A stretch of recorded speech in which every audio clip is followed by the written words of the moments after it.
Ils sont les Williams! Nous sommes les Williams! Je suis un Williams. Williams? Vous avez dit Williams?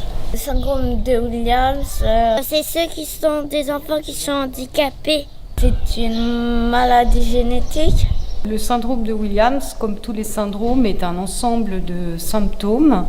Les enfants présentent des caractéristiques physiques particulières, à savoir un visage dit d'elfe, un petit nez rond, des yeux bridés avec un iris étoilé, une bouche large avec une lèvre inférieure un peu épaisse et un cou long. Je suis quelqu'un comme les autres, normal, certes avec un handicap, mais je suis normal quand même, donc j'ai les pieds, des jambes, des bras. Un syndrome, ça décèle très souvent un handicap et le handicap nous accompagne toute la vie. Elle est pleureuse. Ah, mais c'est toi.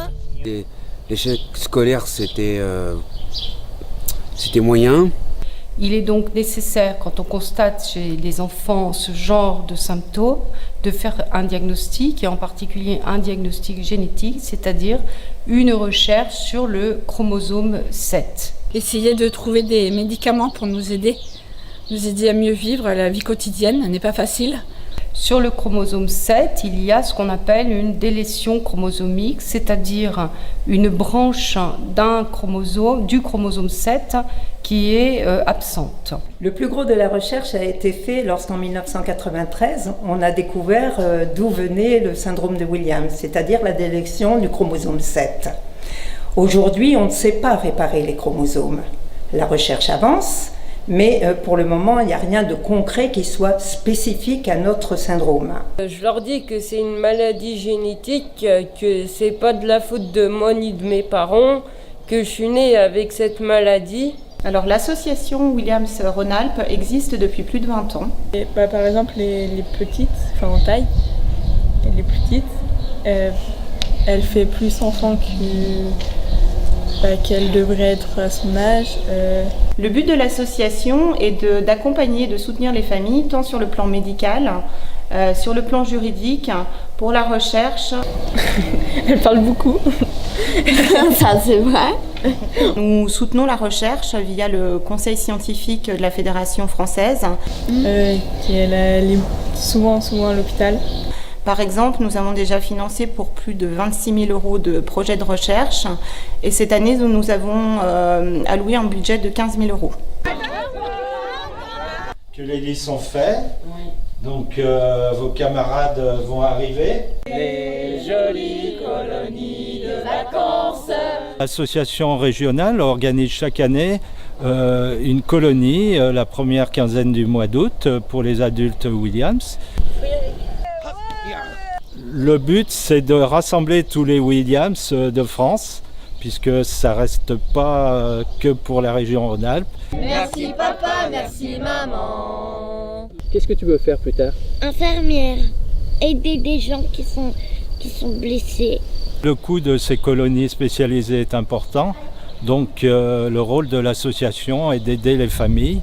Elle participe pour une partie au coût de cette colonie. Tous les ans, je voudrais que ça commence. On est Williams. J'adore quand il y a le soleil, ça me réchauffe le cœur.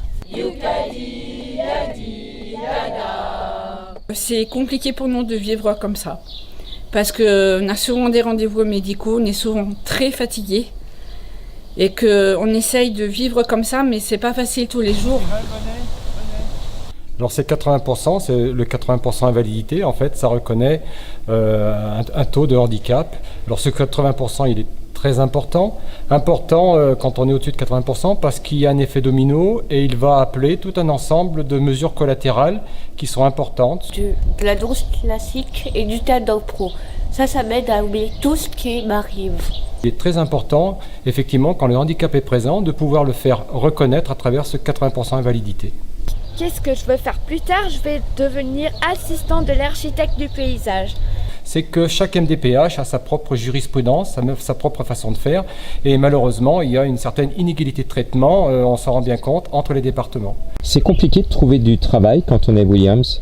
Oui, parce que les gens, parfois, ils vous regardent différemment. Il faut se battre au niveau de son département en sachant effectivement que normalement le syndrome de Williams est éligible bien évidemment aux 80%.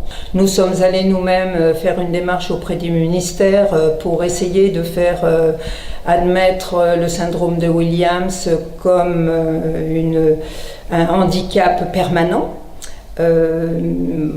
Ceci malheureusement n'a pas fonctionné. Il est nécessaire d'aller effectivement en justice pour faire reconnaître la réalité du handicap. Qu'est-ce qui est difficile pour toi? Le regard des gens qui n'ont pas le syndrome. Alors jusqu'à présent, avec l'accompagnement qui peut être fait notamment au niveau de l'association, avec une avocate spécialisée, oui, les tribunaux nous donnent raison. Ou si je ne peux pas être chirurgienne, je vais être anesthésiste. Le syndrome de Williams touche, d'après les statistiques, une naissance sur 20 000.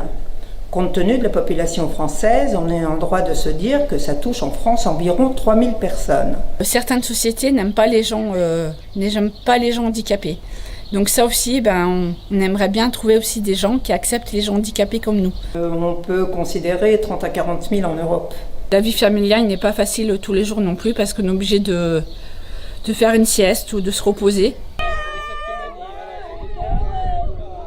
On a une chercheuse française d'ailleurs qui travaille à l'étranger, qui a découvert comment réparer les chromosomes, mais là on en est au balbutiement. Nous sommes des gens comme les autres et il faut nous respecter comme on est. On a besoin d'argent tout simplement. L'appel que je lance aujourd'hui, c'est que nous sommes une association très dynamique et c'est pour cela que nous avons besoin de vous. Venez nous rejoindre avec toute votre énergie et votre force pour mener un combat avec nous. Merci.